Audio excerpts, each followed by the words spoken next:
हाय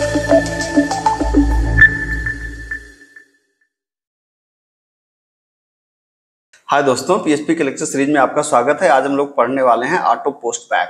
तो auto post back का मतलब ये होता है, देखिए क्या है कि आपने पिछली क्लास में क्या किया था कि आपने एक रिक्वेस्ट पेज बनाया था और एक रिस्पांस पेज बनाया था, एक रिक्वेस्ट पेज और एक रिस्पांस पेज। तो क्या होता है कि रिक्वेस्ट पेज पे अगर आपने कोई रिक्वेस्ट दिया और बदले में रिस्पांस पेज उसको रिस्पांस करेगा, तो हर काम को दो दो पेज में करना काफी कॉम्प्लिकेटेड होता है। तो दो दो पेज में जब आप किसी भी काम को करते हैं तो हर काम के लिए दो दो पेज बनाना होता है, तो ये थोड़ा सा कम्बरसम होता है, थोड़ा सा समस्या क्रिएट करता है। इसलिए हम क्या करते हैं, generally request and response page को सेम रखते हैं। और जब आप रिक्वेस्ट और रिस्पांस पेज सेम होता है तो इस टर्म को बोलते हैं ऑटो पोस्ट बैक।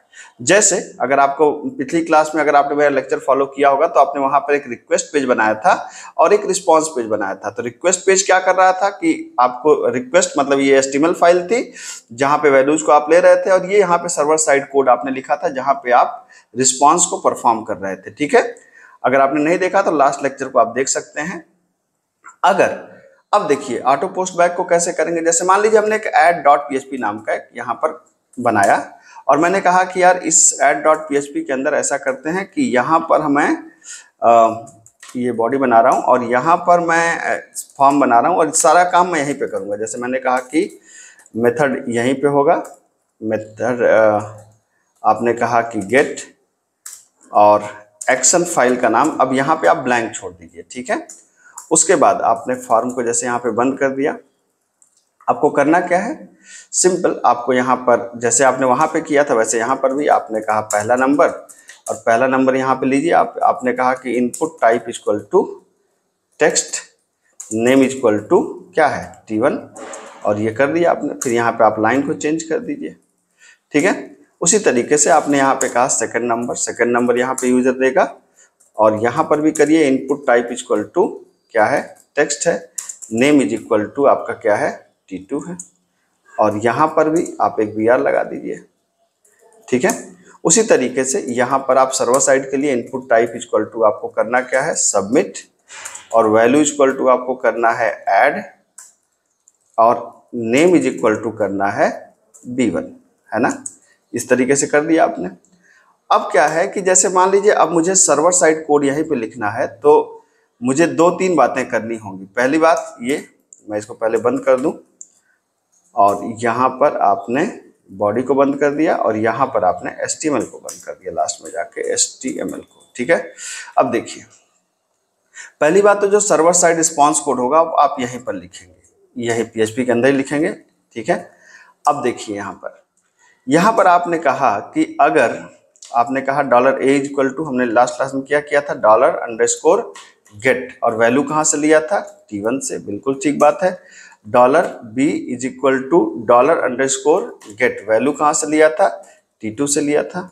ठीक है, and $c is equal to $a plus $b, आप ऐसे कर सकते हैं। कायदे से कोड देखने में सही लग रहा है, लेकिन जब आप इस कोड को रन कराएंगे तो एक समस्या आएगी। क्या समस्या आएगी, आइए हम लोग देख लेते हैं इस चीज को।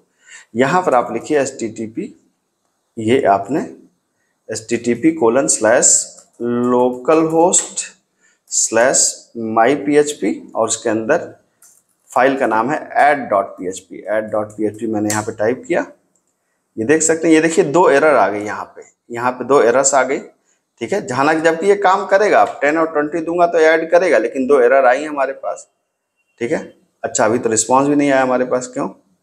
अच्छा मैंने रिजल्ट प्रिंट ही नहीं कराया था। इको यहाँ पे मैं कहूँ सम इक्वल टू C की वैल्यू। ठीक है, तो आप देखेंगे जब मैं पहली बार इस पेज को लोड कराऊंगा तो पहली बार जब पेज को आप लोड कराएंगे तो एरर आएगी। आप देखिए एरर आ रही है और सम 0 आ रहा है, जबकि आपने 10 और 20 दिया, यहाँ पर मान लीजिए 10 और 2 ही दे दिया, आपने ऐड किया तो अब रिजल्ट सम 12 आ गया है आपके पास। ठीक है, ये क्या हो रहा है, ये क्यों एरर आ रही है? एरर इसलिए आ रही है कि जब पहली बार लोड हो रहा है तो ना T1 की वैल्यू मिल रही है ना उसको T2 की वैल्यू मिल रही है, तो हमको रोकना पड़ेगा कि भाई T1 एंड T2 की वैल्यू मिले तभी ये काम हो। और इसको आप रोक कैसे सकते हैं, इसको आप कह सकते हैं कि यदि, ठीक है, एक फंक्शन हमारे पास होता है इज सेट, है ना। इस सेट का मतलब होता है कि यदि वो वैल्यू एग्जिस्ट करती हो, तो मैंने कहा कि अगर $_get और यहाँ पर आपने नाम दे दिया B1, मतलब इसका मतलब है कि अगर B1 पे क्लिक किया गया हो तो, मतलब अगर बटन पे कोई क्लिक करे तभी ये वाला काम हो, अगर बटन पे नहीं क्लिक करे तो ये काम नहीं हो। कोई अगर बटन पे क्लिक करे तभी T1 T2 की वैल्यू को ले, उसको जोड़े और फिर प्रिंट कर दे। तो अगर कोई बंदा बटन पे क्लिक कर रहा है तब, तो अब क्या होगा कि ये जो एरर आपकी आ रही थी पहली बार पेज के लोड होने में, अब ये एरर आपकी नहीं आएगी। अब आप इसको रन कराइए, पेज को देखिए, अब आपकी एरर नहीं आएगी। अब यहाँ पे आप आराम से करेंगे तो आपका रिजल्ट भी आएगा।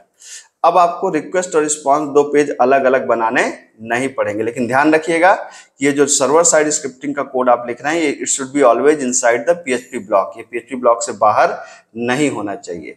तो होपफुली आपको ऑटो पोस्ट बैक क्या होता है ये बात समझ में आई होगी। मिलते हैं अगली क्लास में। Thank you so much.